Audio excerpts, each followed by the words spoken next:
दक्षिण पूर्व बंगोपसागर में सृष्टि है सुदृश्य लघुचाप। यह पश्चिम और उत्तर पश्चिम दिगरे गति करी आज अवपात परिणत हो अधिक घनीभूत हो 28 तारिख में यह बात्यारे परिणत हो पारे। पर उत्तर पश्चिम दिग को गति करी तमिलनाडु किंबा श्रीलंका उपकूल मुहाइब। बात्या हेले यार ना रहिबो बेंगाल। तेबे ओडिशा उपरे यार प्रभाव पड़िबो नाही।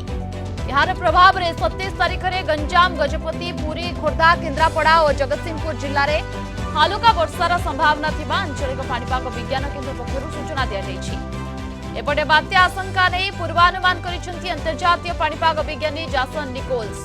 तांका आकलन अनुसार दक्षिण पूर्व बंगोपसागर में सृष्टि होइथिबा सुदृश्य लघुचाप दिने 2 दिन मध्य अवपात परिणत हेबो।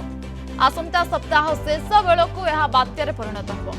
दक्षिण भारत में यह लैंडफॉल करिवार संभावना रही।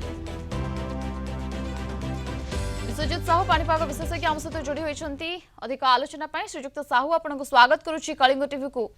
आज अवपात और 28 बात्या ये पूर्वानुमान करा जाउछि। नमस्कार। प्रथम तो आपण जदि देखिबे आज भोर समय रे जो गतकाली स्पष्ट लघुचाप रूप में सक्रिय थिला सिस्टम टी वर्तमान आप जदि विंड स्पीड देखिबा से पाखापाखि से विंड स्पीड गेन कर सारानी जति अवपात पई दरकार। मे बी आ गोटे 6 घंटा भितर डिक्लेरेशन आसीबो कि से गोटे अवपात परिणत हो सारी। तबे ता परवर्ती समय सी टिके तार जो वर्तमान पश्चिमा दिगरे मुहाउछि से टिके उत्तर पश्चिम दिगरे मुहाइबो एवं आशंका रही आगामी 72 घंटा मध्य आपन कहि परिबे 27 तारिख बेलू सी आपनकर तमिलनाडु तथा दक्षिण आंध्र प्रदेश मुहाबार यथेष्ट अधिक संभावना रहुछि। सेही टाइम पीरियड भितर आपन जदि देखिबे 27 तारिख बेलू चांसेस रहुछि कि सी गोटे मार्जिनल साइक्लोनिक स्टॉर्म जोटा हम कहूचे सेइतरे टिके इंटेंसिफिकेशन करि पारे। किंतु जेतबे लैंडफॉल टाइम आसीबो लैंडफॉल टाइम बेलू सी टिके वीक हेगी गोटे डीप डिप्रेशन रे लैंडफॉल करिवार यथेष्ट अधिक संभावना रहुछि। तबे यहा प्रभाव रे आपन कहि परिबे 29 एवं 30 तारिख बेलू उपकूल ओडिशा विशेष करी आपनर पुरी, जगतसिंहपुर, गंजाम, गजपति एवं रायगड़ा यही पकेट रे आपनर पाग मुख्यतः भाव कोहला रहिबा सहित किछि अंचल रे आपनकर हल्का वर्षा होबार मध्य संभावना रहुछि।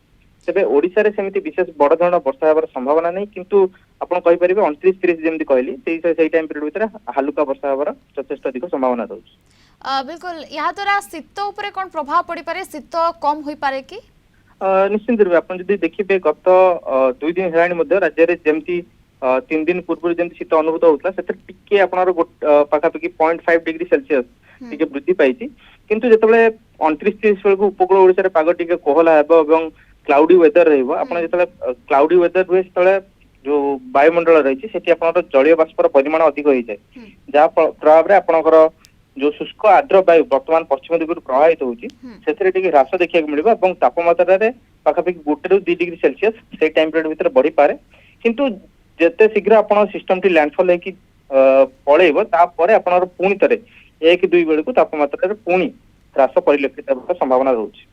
ओके, बहुत बहुत धन्यवाद आपनको समस्त आलोचना पाई।